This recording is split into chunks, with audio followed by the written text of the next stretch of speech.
Now we are here on our flight to Istanbul. These are my friends here on my flight. I am from Nigeria. You can see it. It's so obvious. How about you? What? I am from Turkey. He is from China. 뭐야? 왠지 안 봤죠? So we will have like 13-hour, 11-hour flight. So marhaba, sheshe. Sheshe, ni hao ma. So guys, medyo mapasaway lang talaga ito mga kasama ko, but it's gonna be a wild ride. Say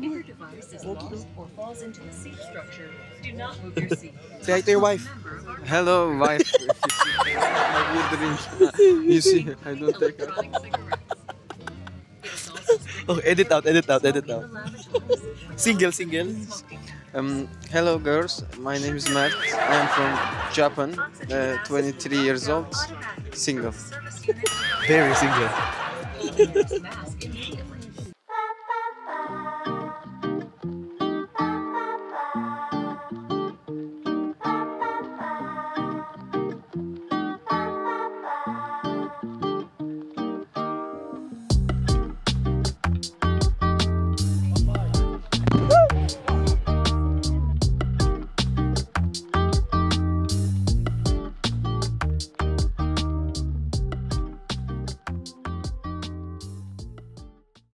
Ayan guys, andito na tayo ngayon sa Azerbaijan. Welcome to Azerbaijan. Pero let me give you a story time kung ano yung naging biyahe ko at napakalayo be ng aking at super challenging ng biyahe ko papunta dito sa Azerbaijan. So, nagsimula yung travel ko mula sa Peru. Sobrang nakakapagod to guys. Yung hindi ko na siya blinag kasi nakakapagod una sa lahat. Yung parang just the idea of it, sobra. So, mula sa Cusco, lumipad ako papuntang Lima. Pagdating ko sa Lima, nag-Uber ako papunta dun sa hostel na tutuluyan ko. Luckily, pagdating sa hostel, kasi nagmamadali ako dahil ang flight ko gabi. And yung check-in counter hanggang 11 PM lang. So, ako parang, oh my God, hindi pwede to. So, nakahabot naman ako, naligo ako, kasi sa tagal ko sa Cusco, hindi ako nakakaligo ng maayos dahil sira ang mga shower nila. Hindi maganda ang shower experience sa Peru. So, depende sa hotel pero na-stayan ko is tsaka. Lalo na sa Cusco. Sa Lima okay, sa Cusco ang tsaka ng hotel. So, kinabukasan, siguro meron lang akong ilang oras, 1 hour and a half para maglakad-lakad sa labas. Tapos, para may list pa ko. Tapos kung maglakad, bumalik na ako sa hotel para kunin yung mga gamit. Tapos bumalik na ako din sa airport. Mula sa airport, check-in guys. So, itong travel ko papunta dito sa Azerbaijan, is in cooperation with the most traveled people and ng Philippine Global Explorers. So, ideally, ang pinakasama ko dito is yung mga most traveled people in the world. Sila yung tumulong din sa amin para magkaroon ng invitation para hindi na kami mag-asikaso ng visa, something ng ganyan. So, mula pa lang sa Peru, hinarang na ako guys. Kasi, bakit gano'n? Para may list pa ako today. Hinarang nila ako kasi wala daw akong visa. Sabi ko meron akong invitation. So, yung letter of invitation works as something as visa. Ganyan. Ayaw tanggapin nung check-in counter sa Peru. So, nakipagtalo muna ako, blah, blah, blah, blah, blah. Pasensya na guys, dito medyo makalat yung room. Mamaya papakita ko sa itong room. Tapos, okay, tinanggap na niya. Kinausap niya yung manager niya. Parang, okay, tinanggap na. Maya-maya parang hinahanapan niya talaga ako ng butas. Sabi niya, ay hindi ka pwede makarating kasi according dito sa sa memo, parang ganyang memo. Parang flight memo, something gano'n. Basta, restrictions. Hindi ka makakalipad papuntang Azerbaijan from Peru kung wala kang yellow card. May yellow card ka ba? Yung vaccine for fever? Sabi ko, wala namang rule na parang ganyan para sa mga Philippine passport holders. At saka pasensya na kung medyo nasally dahil nagkasipon ako sa biyahe, sa haba ng biyahe. Isipin mo, umalis ako doon Sabado, Linggo, Lunes ako dumating dito. So, hinanapan niya ako ng fever, vaccine. And wala akong fever vaccine. Kasi sabi ko, wala naman ganyan sila restrictions for Filipino. Sabi niya, wala sa Filipino, pero meron pag magagaling sa Peru. So ako yung parang, oh shit. Pero, hindi pa rin ako Peruvian, blah blah blah, tourist lang din ako. Tsaka marami pa akong dadaan papunta bago makarating doon, no? So, sabi niya, wait lang, sige, maghintay ka muna ng mga 15 minutes. Hintay ako by 15 minutes.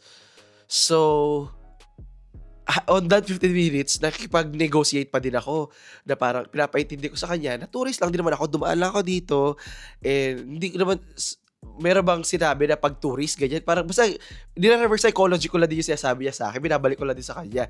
Tapos maya, pumayag na din siya na parang, sige na nga, parang, ang dating sa kanya, bahala na nga sila doon sa Istanbul, kasi Istanbul yung last na pupuntahan ko bago pumunta dito. So, parang isip-isip parang sige na ka, bahala na sa Istanbul. Sa Istanbul mo na lang kunin niya, kasuhin yung kulang ng mga boarding pass, ganyan. Peru, lumipad ako papuntang Panama, lumipad ako papuntang Istanbul. Yun yung pinakamatagal. Basta siya guys, medyo ngongo talaga ako ngayon. Doon sa flight ko pa, dapat aisle talaga ako. Pag long haul flight, pinipili ko talaga aisle kasi gusto ko umihi. Para pag nasa window ako, sobrang hirap dyan umihi, guys. Tapos hindi ako nakapag-video doon sa aeroplano kasi kaming magkakatabi, 'di ba? Ako tapos yung dalawang katabi kong Turk. Actually, isa doon dati siyang Navy. 6 years siyang Navy ng Turkey. Yung isa hindi ko alam ano talaga siya. Tapos sabi nila, mag-video ka kasi nalaman nilang YouTuber ako. So ako yung, okay, sige. Kasi narinig nila may mga Pilipino sabi, uy, boss, ikaw yung vlogger, di ba? Tapos sinabi nila, tinanong na ako ng mga Turks na yun, sabi nila, are you vlogger? Sabi ko, kasi nakita din nila yung bag ko, meron akong daladalang tripod. So parang unusual, di ba? Para may tripod. Tapos parang, anyway, habang naghihintay pala kami sa boarding gate, yung mga yun, katabi ko na sila doon, chinika na nila ako. Tapos habang pagpasok namin, pagtingin namin ng mga boarding pass namin, nakita nila magkakatabi kami. So, okay, para ano ba yan? Pero ako dapat yun nasa aisle. Kaso, yung isa, sabi niya, palit daw kami. Ako naman, guys, is parang, oo naman ako. Oo-ohin ako, parang, okay ba? Sige, go. Ano ba na? Sige. Teritoryo mo to, aeroplano nyo to, di ba? Parang gano'n ako. Sige, go. Pagdating pa namin sa loob ng aeroplano, ang kukulit ng mga, Turk na yun. In fairness, sobrang diverse ng flight namin. Ang daming Chinese, ang daming Latino, ang daming Asian, ang daming Arabs, white, ganyan. Tapos, they're making fun of the Chinese. Pinagtatawa na nila yung mga Chinese na, so, hindi ko, syempre pressed ako sa gilid na parang, makikitawa ba ako or pipigilan ko sila? Ito pa, syempre mga lalaki yung mga yun. And, hindi naman sa yung ibang mga lalaki is homophobic. Diba? So, kinakalkal na nila yung social media ko. Ako yung parang, pag nakita nila may jowa ako, baka ako dito. Diba? Yung parang, ano ba tamang term? Yung parang mabigyan na, ma-discriminate. Guys, puno na yung ilong ko, guys. Wait lang.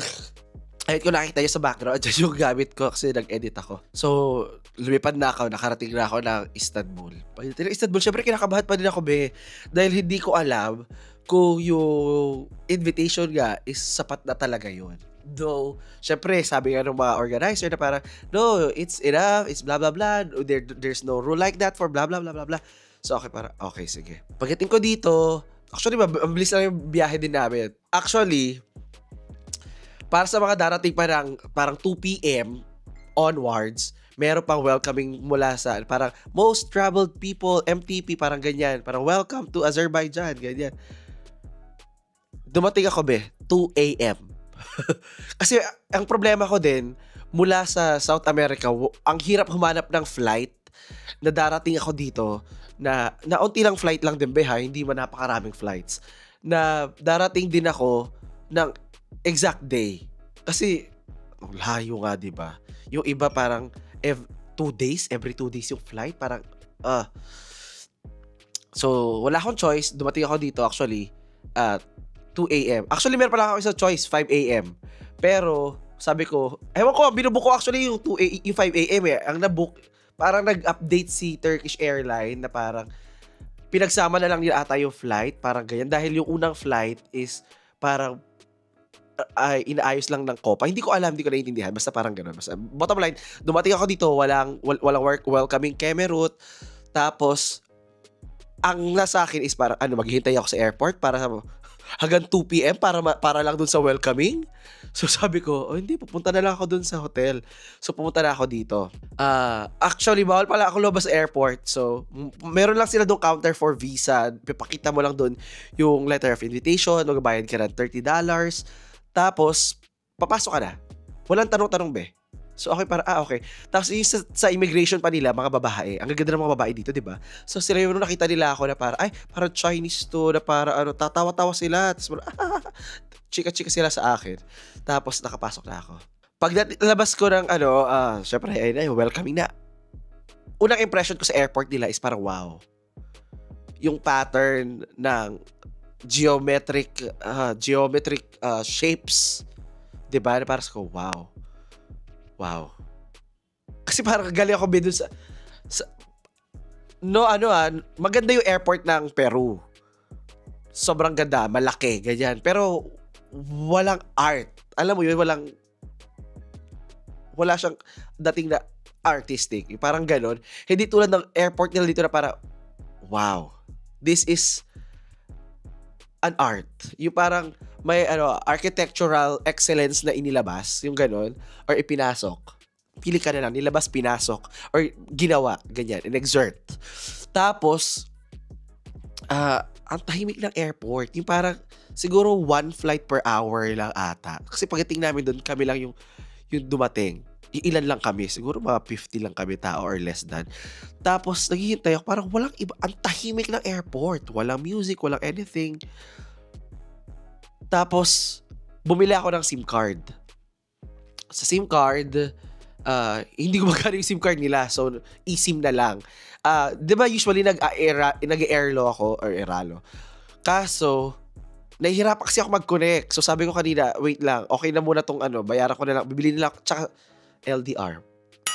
Mahalagay sa jowa. So, kailangan, sabi ko, okay, bili ako SIM card. Tapos, naganap ako ATM. Yung ATM sa airport, hindi tumatanggap ng foreign card. So, inilaban ko na lang. Sabi ko, okay, this is not the first time na lalabas ka ng airport na wala kang pera. Okay. Although, meron akong USD, pero ayoko papalitan eh. Ayoko palitan. So, sabi ko, ayoko palitan. Doon na lang sa tabi ng hotel kasi meron daw doon ATM na gumagana. So, dito, ang ginagamit nilang car hailing app is Bolt. So, nag-download ako ng Bolt, nag-book na ako. Wala pang 1 minute, andyan agad yung driver. So, labas ako. Tapos, actually, yung mukha ng driver, iba yung mukha niya sa picture, tsaka sa person. Meron sa aking batang nag-hi, na parang binatil niya. Sabi niya, ni hao. Sabi ko, I'm not Chinese. Tapos sabi ng matandang lalaki, sabi niya, everything, he thinks at every is Chinese. Sabi ko, okay. Tapos, yung bata na, siya yung binatil niya, naalala ko sa phone ko na binok ko. Pero nag-drive yung matanda, sabi ko, never mind. Tapos, sabi ng lalaki, ang pamasahe ko lang dapat is 6.6 manat. Ayun tawag sa pera nila, AZN, manat. From 6.6, ginawa niyang 35. So, sabi ko, ang mahal. So, sabi niya, no, kasi yung daw na yun is, commission lang daw. So, ako parang, sige, pagod na ako, hindi na makikipagtalo. Wala talagang energy, 3 days akong bumiyahe. Tapos, ganito pa yung pakiramdam ko. Diba? Yung sinisipon ako. So, ako parang, sige. Tsaka, kinonvert ko, nasa parang halos 1,000 lang din naman. So, parang ako, okay, parang, biyahe lang naman mula bahay namin hanggang, airport. So, then ba? Pagdating ko dito, luckily may cash ako, kasi nag-withdraw kami along the way, pambayad sa kanya, at tsaka, para meron ko konting cash. So, pinabayad ko dito sa hotel, to hotel, in fairness guys, 100 manat lang to. Maganda na siya actually. Maganda siya. Kasi kumpara ko sa ibang mga na-stayan ko naman, be. Parang ito maganda na siya, be. Though, parang wala silang breakfast. Hindi sa akin nabanggit. Di ko alam kung meron or wala. And right now, mamaya makakasama ko dito yung ilan sa mga travelers na mga kasama ko, ilan sa mga most traveled Filipino travelers na part ng Philippine Global Explorers at ng MTP or Most Traveled People. Ako guys, this is such an honor for me na parang nung dumating ako dito, tatawa-tawa ako guys. Hindi ako nakapag-vlog kasi kinakausap ko yung jowa ko. Nasasabi ko sa kanya, medyo kinakabahan kasi ako talaga. So sabi ko, please don't, stay on the line, don't leave. Kasi medyo creepy minsan yung ibang tao, di ba? You'll never know guys. And may trauma na ako somehow sa mga nangyari sa akin. And actually, sabi ko nga, as time goes by, ina-expect no parang mas lalo kang gagaling. Pero sometimes, ang nangyayari is, habang tumatagal, mas lalo kang nagiging masyadong reliant. So, ayun yung ina-avoid ko na masyado akong maging reliant at maging tanga na naman ako at may mangyari sa akin masama. So, ayun yung ina-avoid ko. Luckily, wala pa naman nangyaring ganun sa akin dito. And as of now, okay naman. Nakatulog ako, guys, mga 7 a.m. and then nag-alarm ako. Dapat kasi ang check-out ko is 12. And then I decided just to stay. And hindi na muna ako makikipag-shared room tonight. Kasi shared room sa isang ibang travelers eh. So may makikipag-shared room na lang ako sa kanila tomorrow. So for now, ako na lang muna. And kanina, naglakwatsa na din ako. Bumili ako ng pagkain. Nag-withdraw ako. Nagbayad ako dito ng room extension. And then, as of now, ang naso-surprise ako kasi wala kasi ako talagang bonggang research. Ito, aminado ako, wala akong research. Parang, kasi pag meron ako kasama, nagiging reliant ako. Word for the day, reliant. Oo, sa may Mandaluyong, ay reliant ko lang. So, ako is medyo, okay, meron ako kasama, meron akong maaasahan, meron nagplano, ganyan. So, chill na lang ako. Nagulat ako, na ang culture nila is very Turkish. So, ang salita nila, Turkish din. They say, tamam. They say, evet, hayır. Pero, hindi sila kanka, dost sila. Parang, parang Pakistani. So, sabi ko, okay ha. And then, dito sa lugar nila, lumabas ako kayo, di ba? Pero sila Ataturk Park. Kung naalala nyo dun sa Turkish vlog natin dati, si Ataturk, siya yung hero ng Turkey. Siya parang Rizal nila, ganyan. So ako, bongga. Ang ganda ng lugar, in fairness, ang ganda ng lugar. In-expect ko magiging sobrang mahal. In-expect ko na strict, hindi naman. So, ang Azerbaijan as a country it's a transcontinental country. Sabihin, Ibig sabihin, nasa pagitan siya ng Europe at Asia.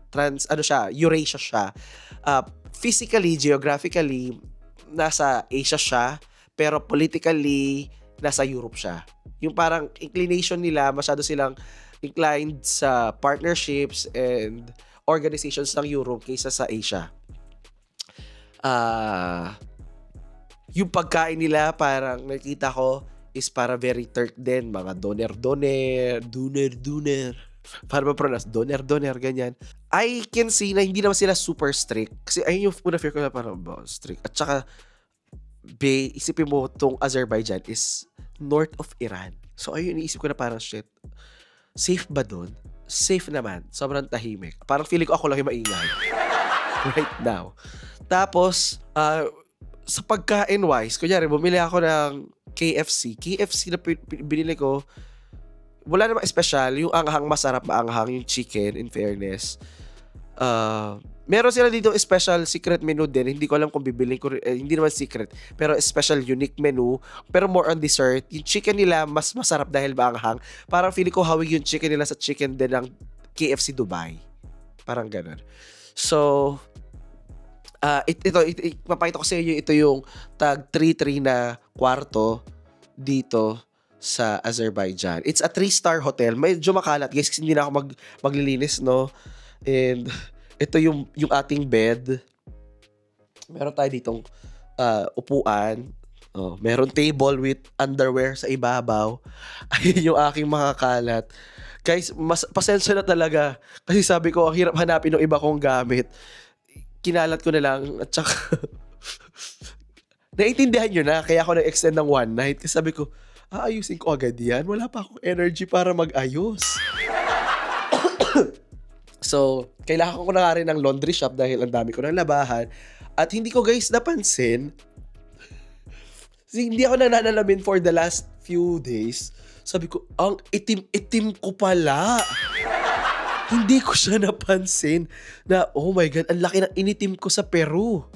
Oh my God, ito yung ating banyo. Ganda ng pintuan, parang pangbahay. Sosyal.